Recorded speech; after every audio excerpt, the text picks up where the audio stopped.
The war room on Nexus Prime was silent. 12 species sat around a massive table made of polished stone from a dead world. Above them, a holographic map showed the galaxy in blue and red. Blue meant safety. Red meant the Veth had taken it. Every day, there was more red. Ambassador Talon stood at the head of the table. She was silvery, a bird-like creature with silver feathers and 4 eyes that could see in every direction at once. Her people were known for their wisdom and calm nature. But today, her feathers were pressed flat against her skull. This was a sign of deep fear. "We have lost 17 star systems in the last cycle," she said. Her voice was soft, but everyone heard her. The Veth do not stop. They do not negotiate. They consume everything in their path and move on. General Korax slammed his armored fist on the table. He was Thrin, a species of massive reptiles covered in natural bone armor. The Thrin were the greatest warriors in the Concord. They had never lost a war in 10,000 years. Until now. "Then we fight harder," Korax growled. "We throw everything we have at them." "We have," said Delegate Serene. She was Malvari, a species that looked like flowing water given form. Her skin glowed with soft blue light when she was calm. Right now, it flickered with dark purple. Fear. "We have lost 60% of our combined fleet. The Thrin homeworld is under siege. The Silvari breeding colonies have been evacuated 3 times. We are dying, General. Fighting harder will only make us die faster." The room fell into silence again. Everyone knew Serene was right. The Veth were not like any enemy they had faced before. They were silicon-based life forms, creatures made of living crystal and metal. They did not eat food or breathe air. They ate planets. They stripped worlds down to the core, took every resource, and moved on. They could not be reasoned with because they did not think like organic life. They were a swarm, a hunger given form, and they were winning. "There is one option we have not considered," Talon said quietly. Every eye in the room turned to her. The humans. The reaction was immediate. Korax laughed, a deep rumbling sound. Serene's glow turned bright yellow with surprise. The other delegates began talking over each other in their own languages. "The humans?" Korax said when the noise died down. "Those primitives? They have barely left their own star system. They discovered faster-than-light travel less than a century ago. What could they possibly offer us?" "They have been observing us for the past 10 years, Talon said. "As is standard for any species wishing to join the Concord. Their observation period ends this cycle. They have formally requested to join our alliance." "And fight with us?" Serene asked. "Do they understand what they are asking? Do they know what the Veth are?" "They know. They have studied the war extensively, and they still wish to help." Korax shook his massive head. "I have read the reports on humanity. Their homeworld is classified as a death world. Extreme gravity, unstable climate, filled with predators and poisons. The fact that intelligent life evolved there at all is a miracle. But that does not make them warriors." "On the contrary," said a new voice. Everyone turned to look at the Vizier of the Keth, a species of small, many-limbed creatures known for their intelligence. "I have also studied the humans. Their history is concerning." "Concerning how?" Talon asked. The Vizier's many eyes blinked in sequence. "They have never stopped fighting. From the moment they developed tools, they used those tools to kill each other. They have fought wars over land, over resources, over ideas, over imaginary lines on maps. They have developed weapons capable of destroying their entire species. And they have used them." The room was very quiet now. "They are violent," the Vizier continued. "More violent than any species we have encountered. Their entertainment involves simulated combat. Their sports are barely controlled warfare. They train their young to fight from childhood. And most disturbing of all, the Vizier paused. They enjoy it. Korax leaned forward. For the first time, he looked interested instead of dismissive. Enjoy fighting? Yes. They experience a chemical reward in their brains when they engage in combat. Fear, which in most species triggers retreat, triggers aggression in humans. When cornered, they do not flee. They attack. That is insane, Serene whispered. Yes, the Vizier agreed. By any reasonable standard, humanity is insane. But perhaps, it paused again. Perhaps that is exactly what we need. The debate lasted for hours. Some argued that bringing humans into the war would only add more bodies to the count. Others worried that the humans would turn on the Concord after the war, using the technology they would gain to conquer their former allies. Still others simply did not believe that such a young species could make any difference. But in the end, the vote came down to a simple truth. They were losing. They had tried everything else. What did they have to lose? The motion passed by a single vote. Ambassador Talon sent the message to Earth that night. The response came within hours, faster than anyone expected. The humans were coming. Korax stood at the observation window, looking out at the stars. Somewhere out there, the Veth were consuming another world. Somewhere out there, human ships were already preparing to launch. Do you think we made the right choice? Serene asked, floating up beside him. Korax was silent for a long moment. I think we made the only choice we had left. Whether it is right. He shook his head. We will see. The Vizier's report disturbed me, Serene admitted. A species that enjoys violence, that rewards itself for killing. How can such creatures be trusted? Perhaps they cannot be, Korax said. But the Veth cannot be negotiated with. They cannot be frightened. They cannot be stopped by any force we have brought against them. He turned to look at Siren with his ancient golden eyes. Perhaps what we need is not a species that fights out of duty or necessity. Perhaps what we need is a species that fights because it wants to. Sirene's glow flickered. That thought does not comfort me. No, Korax agreed. It does not comfort me either. They stood together in silence, watching the stars, waiting for the humans to arrive. Neither of them slept that night. Neither of them could shake the feeling that they had just invited something into their alliance that they did not fully understand. Something dangerous, something hungry, something that would change the war forever. One way or another, the humans were coming, and the galaxy would never be the same. The human fleet arrived 3 weeks later. The Concord's admirals gathered in the observation deck of Nexus Prime to watch them come out of faster-than-light travel. They expected a small force. A dozen ships, perhaps. Maybe 20 if the humans had been building in secret. They counted 217.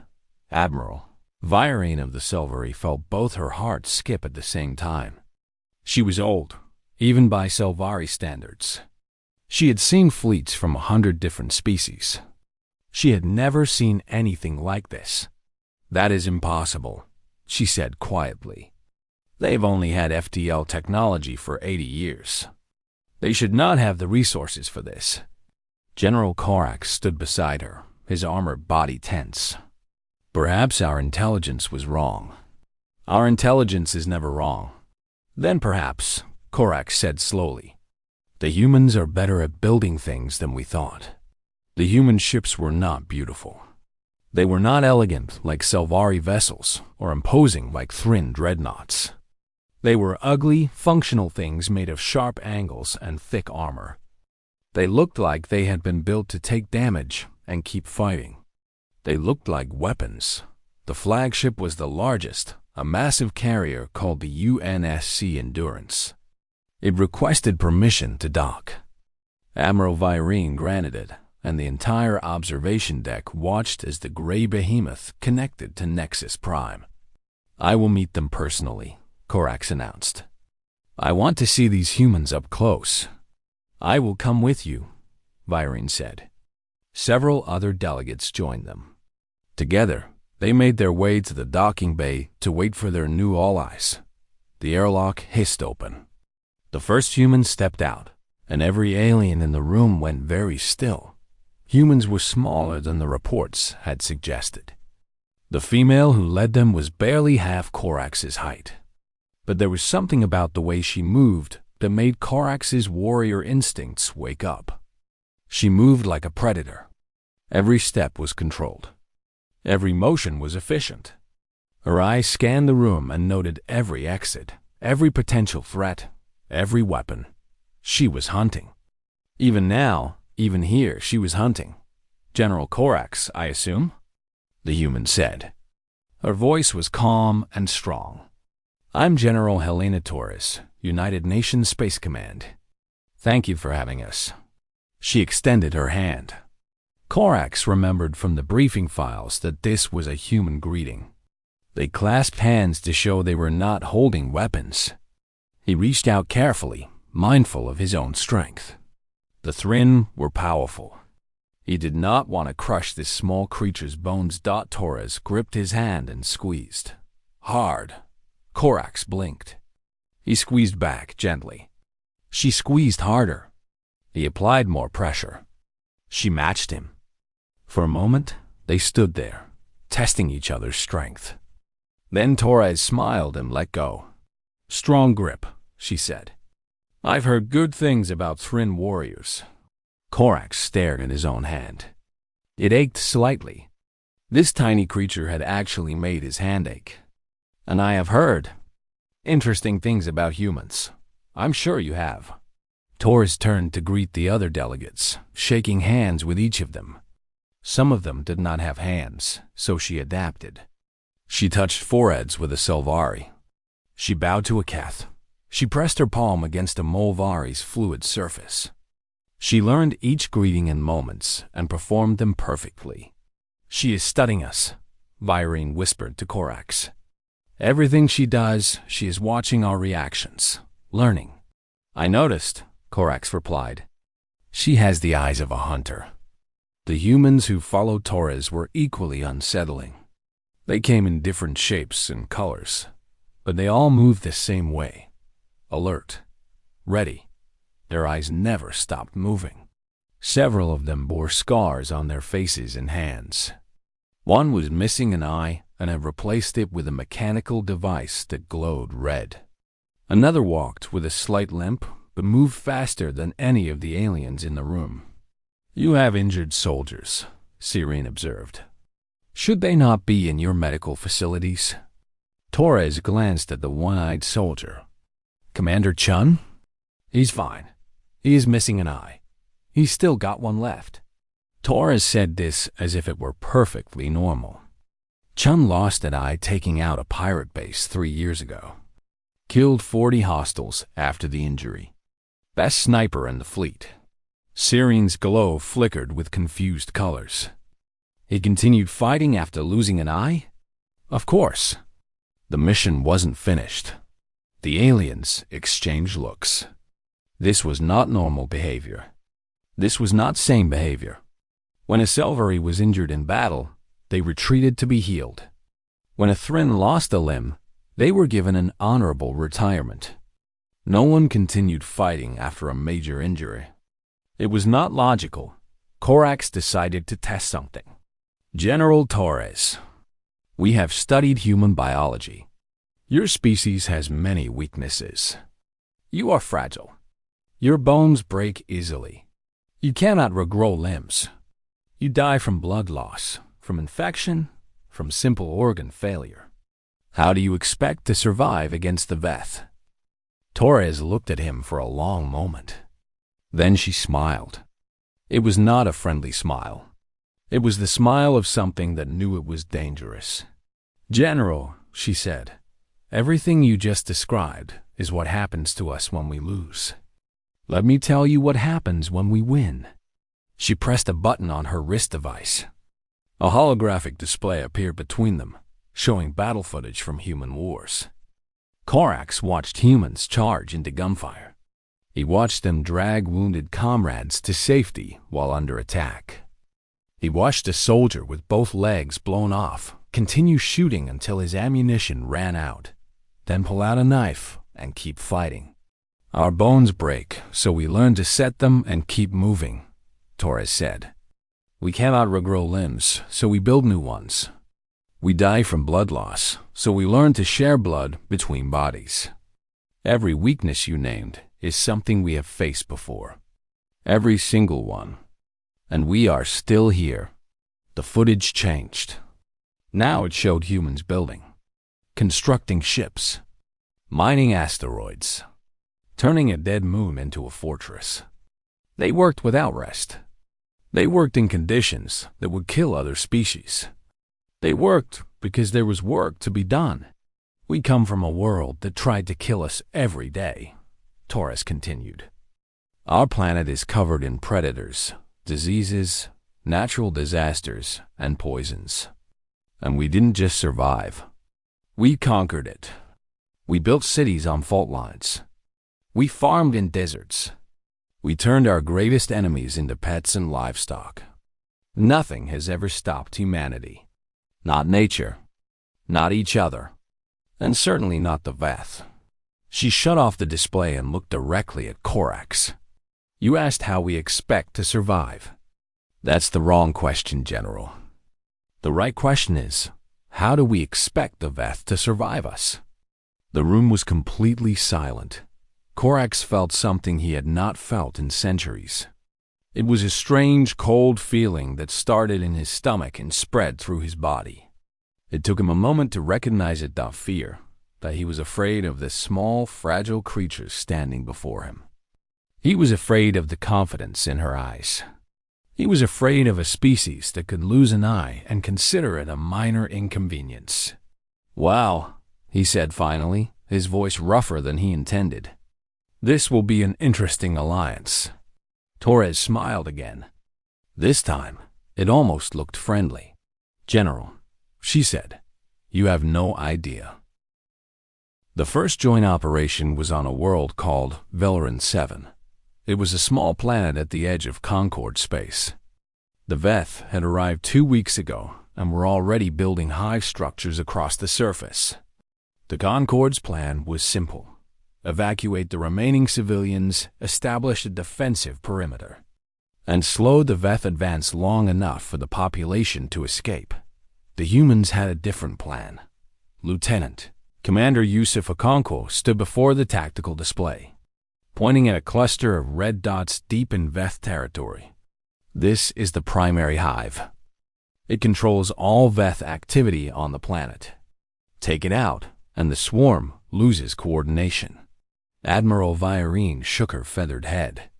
That position is suicide. We have sent 3 teams there. None returned. With respect, Admiral, those were your teams. This is mine. Korax leaned forward. You propose to assault a position that has killed over 200 of our soldiers. I propose to succeed where they failed. Okonkwo's voice was calm, as if he were discussing the weather. My team is trained for exactly this kind of operation. Close quarters, hostile environment, overwhelming odds. That is not training, Siren said. That is madness. Okonkwo smiled. Where I come from, we call it Tuesday. The operation launched at midnight. Okonkwo led a team of 30 humans into the hive complex. The Concord commanders watched through drone feeds as they disappeared into the organic tunnels. For the first 6 hours, there was only silence. Then the shooting started. The drone feeds showed glimpses of combat. Humans moving through narrow tunnels, firing weapons that tore through Veth carapaces like paper. They used explosives, blades, and in one case, their bare hands. A soldier ran out of ammunition and beat a Veth drone to death with the empty rifle. Another took a claw through the shoulder and kept fighting, switching his weapon to his other hand. They are insane, Viren whispered, watching the footage. They are completely insane. 16 hours in, the feeds went dark. The commanders assumed the worst. They began planning a memorial service. 36 hours after entering the hive, Yusuf Okonkwo walked out of the main tunnel. He was covered in Veth blood and missing 2 fingers on his left hand. On his back, he carried a wounded Molvari medic who had been captured weeks ago. Behind him walked 11 of his original 30 soldiers. They were battered, bloody, and barely standing, but they were walking. The hive behind them was silent. Every Veth inside was dead. Word of the mission spread through the fleet like fire. The Concord soldiers had never seen anything like it. Humans had gone into a place that killed everyone who entered and come out victorious. They had lost 19 of their own and called it a success. Serene demanded access to human medical files. What she found kept her awake for 3 days. Humans could survive wounds that would kill any other species. Their bodies were designed to keep functioning, even when damaged. Blood loss that would render a Selvari unconscious only made humans pale and irritable. Broken bones that would cripple a Thrin could be set and splinted, allowing humans to continue fighting. They could survive without food for weeks, without water for days, without sleep for terrifying amounts of time. But the most disturbing discovery was what happened in their brains when humans entered combat. Their bodies released a flood of chemicals. Adrenaline accelerated their hearts and sharpened their senses. Endorphins blocked pain and created a sense of euphoria. Cortisol increased aggression and focus. Together, these chemicals transformed ordinary humans into something else entirely. They become faster, Serene reported to the council, her voice shaking. Stronger, more resistant to pain. Their reaction times decrease by 40%. Their pain threshold increases by 300%.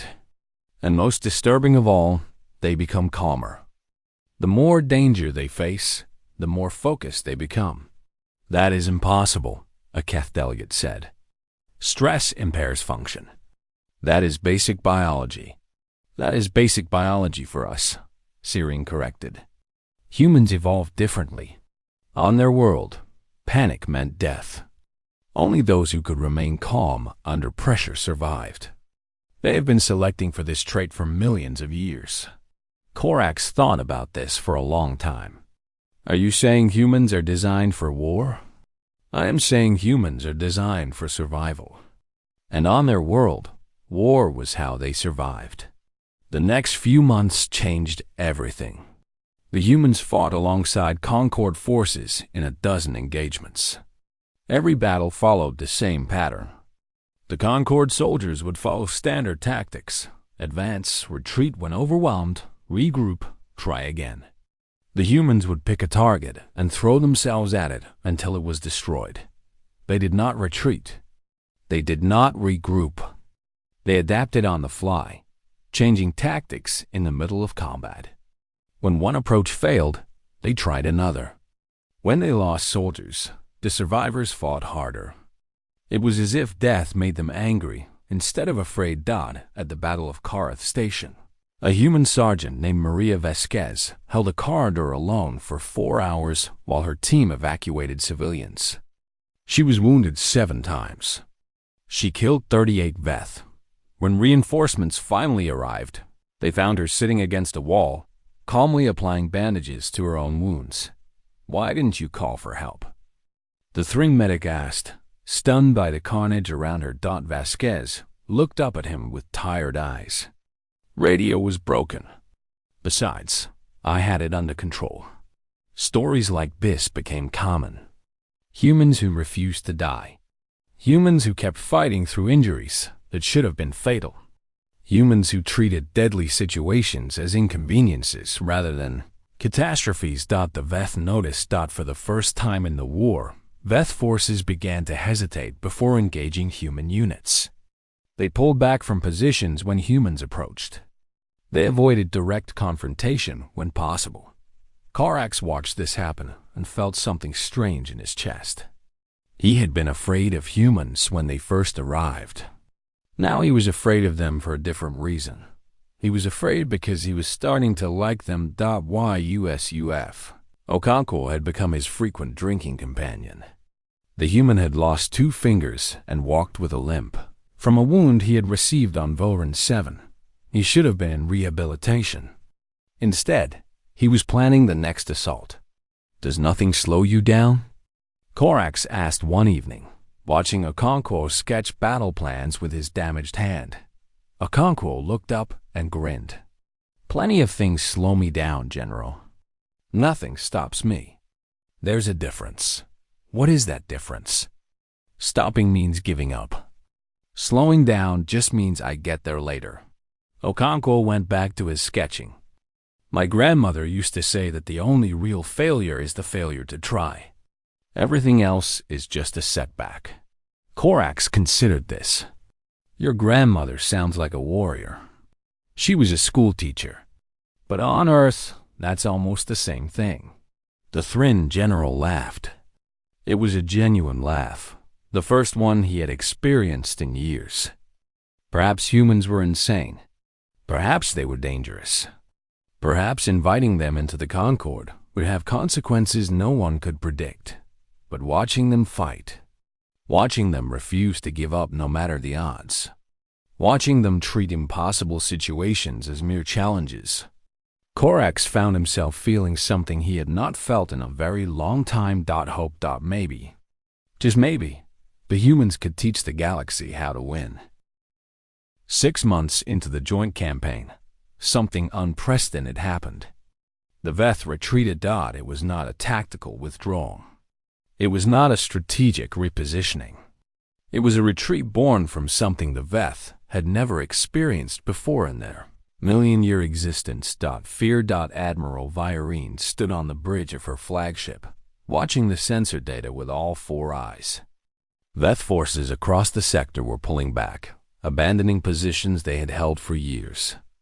The organic structures they left behind were still warm, still alive. The Veth had not destroyed them before leaving. "They panicked," she said quietly. The Veth actually panicked. General Torres stood beside her, arms crossed, watching the same data. "They're learning. They've never faced an enemy like us before." "No one has faced an enemy like you before," Virene replied. "And I mean that in every possible way."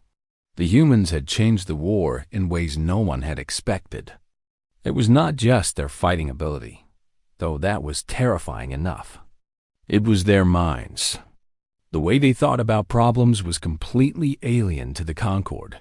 When the Concord encountered Veth hive structures, they developed weapons to destroy them. When the humans encountered the same structures, they studied them. They learned how the Veth thought, how they communicated, how they made decisions. Then they built weapons that exploited those weaknesses. Thermal lances that superheated the silicon bodies of Veth soldiers, causing them to shatter like glass. Sonic disruptors tuned to the exact frequency of Veth neural networks, scrambling their thoughts and leaving them helpless. Bioengineered viruses that corrupted the chemical signals the Veth used to coordinate their swarms. "How do you come up with these things?" Korax had asked, watching a demonstration of the sonic disruptor. The human scientist, a small woman named Dr. Sarah Chun, had shrugged. "We've been killing things for a very long time, General. We're good at it." But it was not the weapons that truly broke the Veth. It was the persistence. The Veth had conquered hundreds of species over their existence. Every single one had followed the same pattern. They would fight, lose soldiers, calculate the cost of victory, and eventually retreat. Survival instinct was universal. Every organic species valued its own existence above abstract concepts like territory or honor. Humans did not follow this pattern. At the Battle of Shore Nebula, a human carrier group was ambushed by a Veth armada 3 times their size. The Concord commanders immediately began planning rescue operations, calculating how many ships they could save before the humans were destroyed. The humans did not request rescue. They did not attempt to retreat.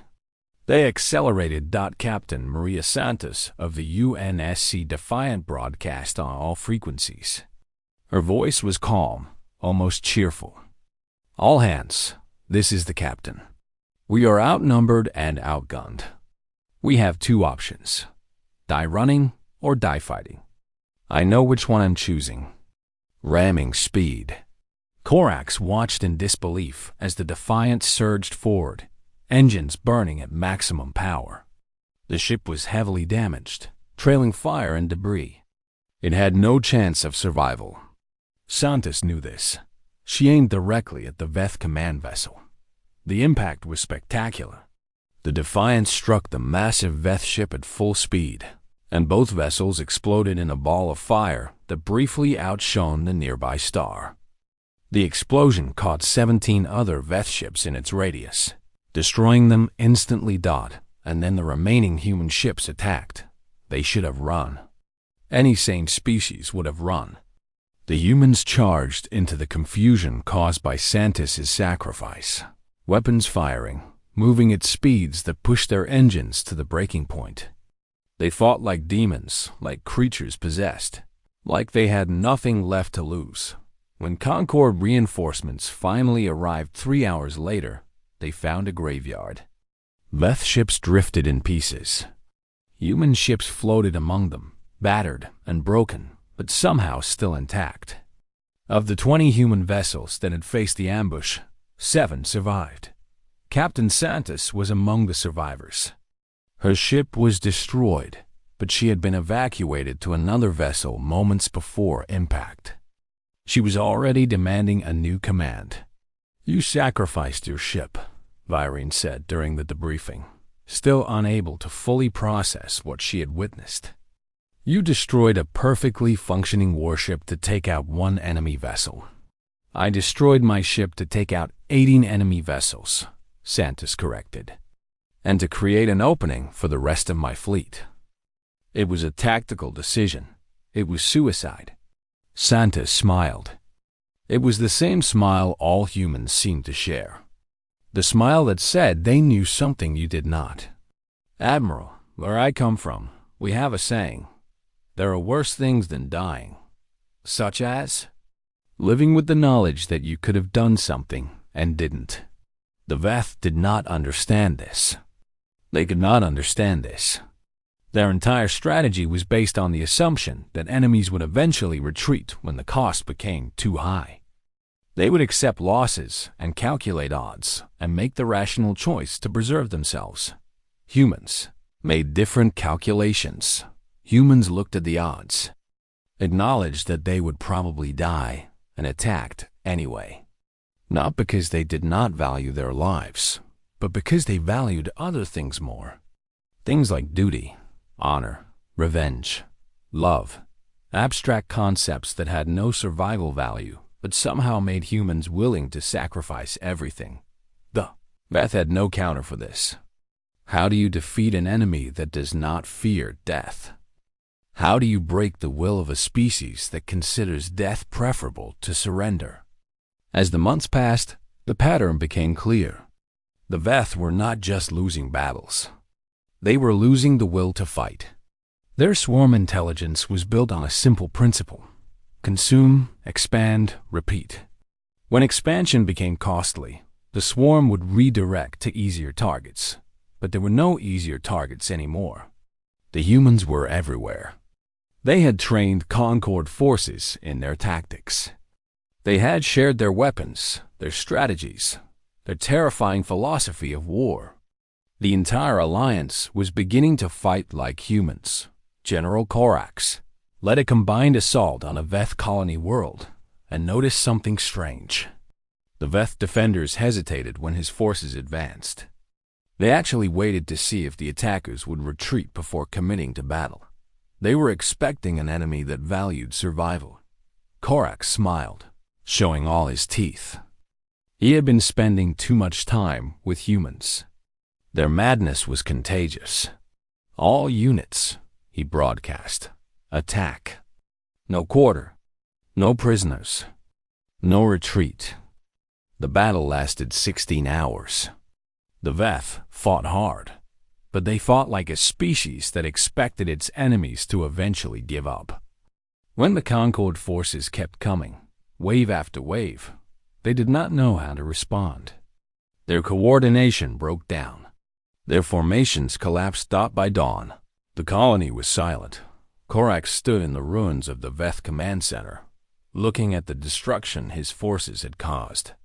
Next to him, Yusuf Okonkwo was bandaging a wound on his arm. The human had taken a claw to the shoulder during the assault, but had refused to leave the battlefield. "You fought well," Korax said. "So did you?" Okonkwo replied. "You're starting to fight like us. Is that a compliment?" The human grinned. "Depends on your perspective. My grandmother would probably say we're a bad influence." Korax laughed. It was becoming a habit. "Perhaps. But we are winning." "Yes," Okonkwo agreed, his grin fading into something more serious. "We are, and the Veth know it. That's why they're afraid." Korax looked out at the battlefield. Somewhere out there, the Veth homeworld waited. For 60 years, it had seemed like an impossible target. A fortress that could never be breached. Now, for the first time, it seemed possible. "We should push," Korax said. "Take the fight to them before they recover." Okonkwo nodded. "General Torres is already planning the assault. She wants to hit them with everything we've got." "Everything?" "Every ship, every soldier, every weapon." Okonkwo's eyes were bright with something that might have been excitement or might have been madness. "We end this war, one way or another." Korax felt his heart beating faster. This was what he had been born for. This was what every Thryn warrior dreamed of. The final battle. The glorious end. He reached out and clasped Okonkwo's uninjured shoulder. "Then let us end it." The human smiled, the terrifying human smile. "Now you're getting it." The fleet gathered at the edge of Veth space. It was the largest armada in galactic history. Ships from 13 species hung in the darkness, their running lights creating a false constellation that stretched across the void. At the center of this formation, the human fleet waited. They had built more ships in the past 2 years, pushing their production capabilities to the absolute limit. Now, they numbered over 500 vessels. General Helena Torres stood on the bridge of the UNSC Eternity, watching the Veth homeworld grow larger on the view screen. It was an ugly planet, covered in crystalline structures that glittered like frozen poison. Somewhere down there, the Veth had ruled for 1,000,000 years. Somewhere down there, the heart of the swarm waited. "General," Ambassador Talon's voice came through the communication system. "The Concord wishes to speak with you before the battle begins." Torres nodded. "Put her through." Talon's holographic image appeared beside her. The Selvari ambassador looked tired. Her feathers were dull, and her 4 eyes carried the weight of 2 years of constant war. But there was something else in her expression, something that might have been peace. "General Torres," Talon began, "on behalf of the Galactic Concord, I wish to express something to you and your species." "Go ahead, Ambassador." Talon was silent for a moment, gathering her thoughts. "When we first voted to accept humanity into the Concord, we did so out of desperation. We had lost hope. We saw your species as a final desperate option. Nothing more than bodies to throw at the Veth while we organized our own retreats." Torres said nothing. "We were afraid of you," Talon continued. "Your violence disturbed us. Your refusal to retreats seemed like insanity. Your willingness to die for abstract concepts made no sense to us. We watched you fight and wondered if we had invited monsters into our alliance. And now?" Talon's feathers shifted, a sign of deep emotion. "Now I understand. You do not fight because you do not value life. You fight because you value it more than anything. Every soldier you lose is mourned. Every death is remembered. You do not throw lives away. You spend them, carefully and deliberately, to protect those who cannot protect themselves. Torres felt something tighten in her chest. She had led soldiers in the battle for 30 years. She had sent thousands to their deaths. Every single one of them had volunteered. Every single one of them had known the risks. And every single one of them had gone anyway. "We watched you in dread, General," Talon said softly. "We watched you and feared what you might become. Now we watch you in awe. You have shown us what courage truly looks like. Not the absence of fear, but the decision to act despite it." "Ambassador, let me finish." Talon's voice was firm. "Tomorrow, we go into battle. Many of us will die. Perhaps all of us. But whatever happens, I want you to know this. Humanity has earned its place among the stars. Not through strength alone, but through sacrifice. Through love. Through the willingness to stand between darkness and light and say no further." Torres was quiet for a long moment. When she spoke, her voice was rougher than usual. "We're just doing what we've always done, Ambassador. Surviving. Together."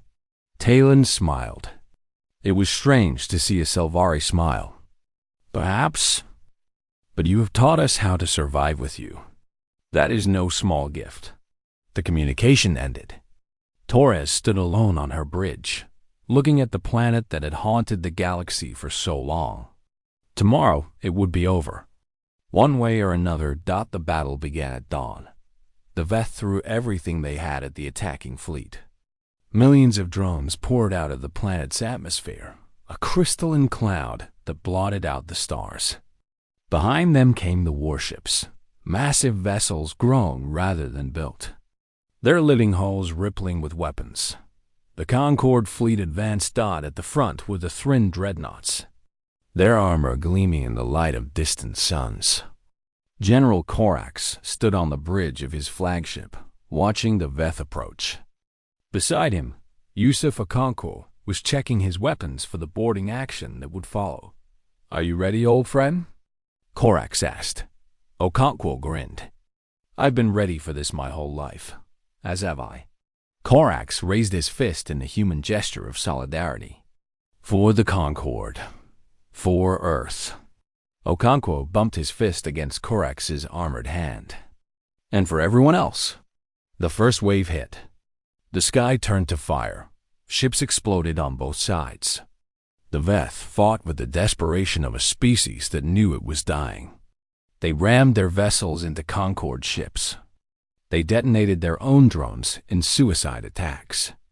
They threw everything they had at the advancing fleet, trying to break the assault through sheer, overwhelming force. It did not work. The humans had taught the Concorde how to fight through despair. They had shown them that losses could be absorbed, that sacrifice could be meaningful, that death did not mean defeat. And now, for the first time, the Concorde was fighting like humans. The battle lasted 9 days. 9 days of constant combat. 9 days of fire and death and screaming metal.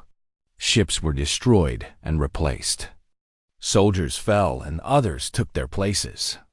The planet's surface was scarred by orbital bombardment. Its crystalline structures shattered and melted.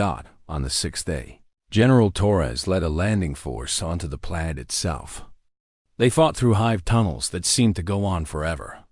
They lost soldiers to traps and ambush and desperate last stands. But they kept moving. Always forward. Never back.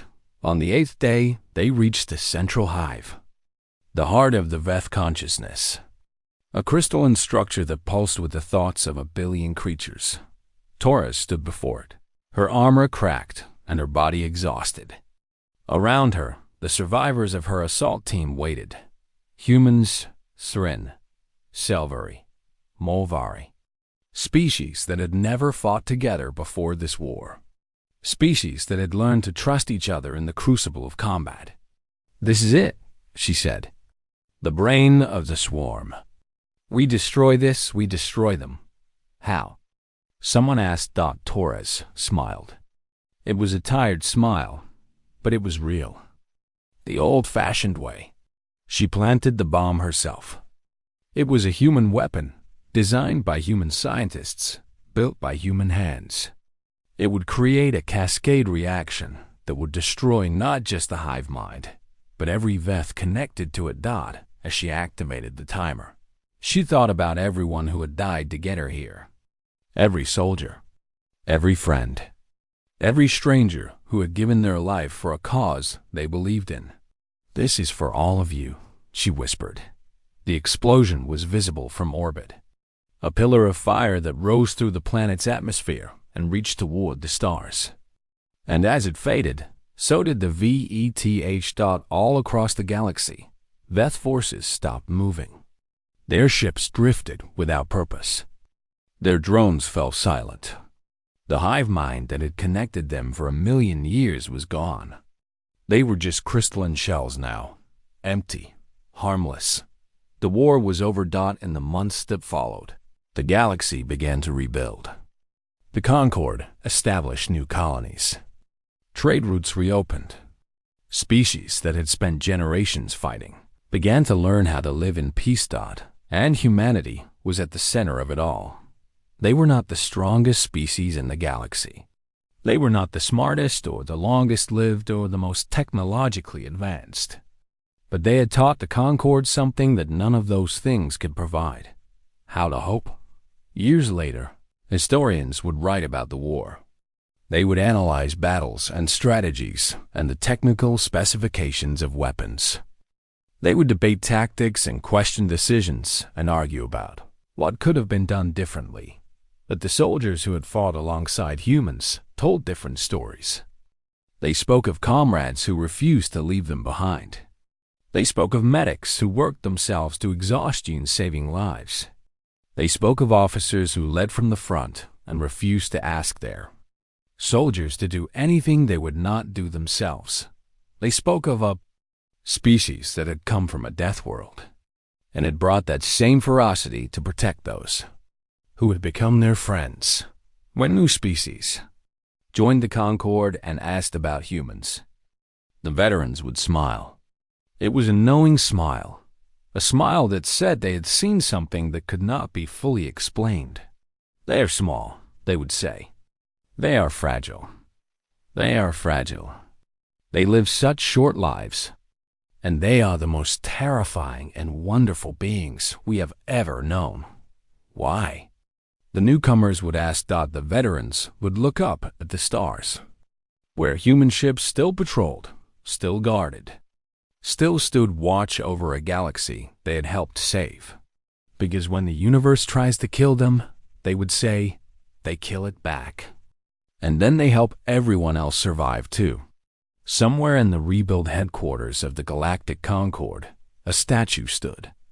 It showed a human soldier, armor battered and weapon raised, standing between a group of alien civilians and an unseen threat. The inscription at the base was simple. They came as strangers. They fought as allies. They left as family. And in every corner of the galaxy, species who had once looked at humans with dread now looked at them with something else entirely. Love. The humans had saved them, not just from the Veth, but from their own despair.